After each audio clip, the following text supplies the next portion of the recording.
नमस्कार साथियों, स्वागत है आप सभी का आपके अपने YouTube channel new take Hindi में। दोस्तों, आज की इस वीडियो में हम निष्ठा प्रशिक्षण अंतर्गत कोर्स 1 पाठचर्या और समावेशी कक्षा की मुख्य प्रश्नोत्तरी को सॉल्व करेंगे। दोस्तों, इसके पहले मैंने इसी प्रशिक्षण पाठचर्या और समावेशी कक्षा की प्रश्नोत्तरी का पार्ट ए बताया था, जिसमें मैंने आपको 20 प्रश्नों के आंसर सॉल्व करके बताए थे। आज की इस वीडियो में हम पार्ट 2 को देखेंगे। तो चलिए दोस्तों, वीडियो को स्टार्ट करते हैं। और इसका पहला क्वेश्चन है, पाठचर्या के घटकों में शामिल नहीं है। तो इसमें 4 विकल्प हैं, जिसमें से इसका जो सही उत्तर है वो है इसका पहला विकल्प, शिक्षकों की भर्ती और स्थानांतरण। तो चलिए हम इसको सिलेक्ट करते हैं और आगे बढ़ते हैं। अगला प्रश्न है, बच्चों को मुफ्त और अनिवार्य शिक्षा का अधिकार अधिनियम प्रदान करता है कि प्रत्येक बच्चे को पड़ोस के स्कूल में मुफ्त और अनिवार्य शिक्षा का अधिकार होगा। तो दोस्तों, इस प्रश्न का जो सही आंसर है वो है इसका दूसरा विकल्प, 6 से 14 वर्ष की आयु और प्रारंभिक शिक्षा पूरी करने के बीच। तो चलिए हम इसको सिलेक्ट करते हैं और आगे बढ़ते हैं। अगला प्रश्न है, NEP 2020 स्कूली शिक्षा के मौजूदा 10-2 डिजाइन किसमें बदलने का प्रस्ताव देता है। तो दोस्तों, इसका जो सही आंसर है वो है इसका दूसरा विकल्प, 5-3-3-4।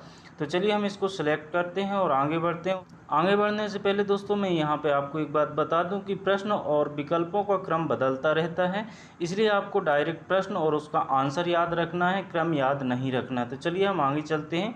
अगला प्रश्न है, स्कूली पाठ्यक्रम की प्रभावशीलता किसके द्वारा निर्धारित की जाती है। तो दोस्तों, इस प्रश्न का जो सही आंसर है वो है इसका चौथा विकल्प, छात्रों के सीखने के प्रतिफल। तो चलिए हम इसको सिलेक्ट करते हैं और आगे चलते हैं।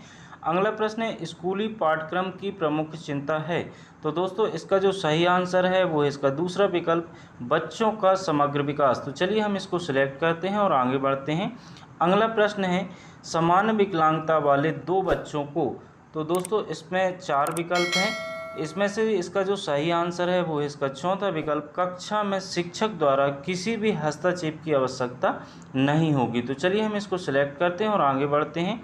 अगला प्रश्न है, बच्चों को निःशुल्क और अनिवार्य शिक्षा का अधिकार अधिनियम कब अधिनियमित किया गया और कौन से वर्ष लागू किया गया। तो दोस्तों, इस प्रश्न का जो सही आंसर है वो है इसका पहला विकल्प, वर्ष 2009 में अधिनियमित किया गया और अप्रैल 2010 से लागू हुआ। तो चलिए हम इसको सिलेक्ट करते हैं और आगे बढ़ते हैं। अगला प्रश्न है, क्या सीखने के सार्वभौमिक डिजाइन UDC के लिए निम्न की आवश्यकता नहीं है। तो दोस्तों, इस प्रश्न का जो सही आंसर है वो है इसका दूसरा विकल्प, विशेष रूप से विशिष्ट सीखने की आवश्यकता वाले बच्चों के लिए सीखने को अनुकूलित या डिजाइन करें। तो चलिए हम इसको सिलेक्ट करते हैं और आगे बढ़ते हैं। अगला प्रश्न है, राष्ट्रीय पाठचर्या की रूपरेखा NCF के लिए निम्नलिखित में से कौन सा कथन सही नहीं है। तो दोस्तों, इसका जो सही आंसर है वो इसका पहला विकल्प, NCF का उच्च शिक्षा पर कोई असर नहीं। तो चलिए इसको सिलेक्ट करते हैं और आगे बढ़ते हैं। अगला प्रश्न है, स्कूल पाठ्यक्रम किसकी संस्कृति को दर्शाता है। तो दोस्तों, इसमें 4 विकल्प हैं, स्कूल, घर, स्थानीयता और समाज। तो इसका जो सही आंसर है वो है इसका चौथा विकल्प, समाज। तो चलिए हम इसको सिलेक्ट करते हैं और आगे बढ़ते हैं। अगला प्रश्न है, यदि कोई राज्य NCERT द्वारा विकसित पाठ्य पुस्तकों को अपनाता है तो उस राज्य के शिक्षकों को निम्न में से किस पर ध्यान देने की आवश्यकता है।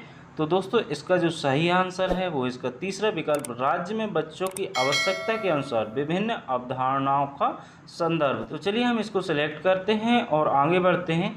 अगला प्रश्न है, गुप्त हिडन पाठचर्या। तो दोस्तों, इसका जो सही आंसर है वो है इसका तीसरा विकल्प, अध्ययन के औपचारिक पाठ्यक्रम का हिस्सा नहीं हो सकता है। तो चलिए हम इसको सिलेक्ट करते हैं और आगे बढ़ते हैं। अगला प्रश्न है, सामाजिक रूप से वंचित समूहों से संबंधित बच्चों को शामिल करने के लिए उनके लिए निम्न में से क्या फ़ायदेमंद नहीं होगा। तो दोस्तों, इसके 4 विकल्प हैं, जिसमें से इसका सही आंसर है वो है इसका चौथा विकल्प, फॉर्म। तो चलिए हम इसको सिलेक्ट करते हैं और आगे बढ़ते हैं। दोस्तों हमारे चैनल पर निष्ठा प्रशिक्षण के सभी मॉड्यूल की प्रश्नोत्तरी उपलब्ध है और जिन मॉड्यूल की प्रश्नोत्तरी उपलब्ध नहीं है वो प्रशिक्षण जैसे ही दीक्षा प्लेटफॉर्म पर लॉन्च होता है उसकी प्रश्नोत्तरी तत्काल आपको हमारे चैनल पर उपलब्ध हो जाएगी। इसलिए यदि आप वो प्रश्नोत्तरी की वीडियो प्राप्त करना चाहते हैं तो हमारे चैनल को सब्सक्राइब करके नोटिफिकेशन बेल को ज़रूर ऑन कर लें। साथ ही यदि वीडियो आपको पसंद आती है तो वीडियो को लाइक और शेयर ज़रूर करें, इसी से हमारा मोटिवेशन होता है।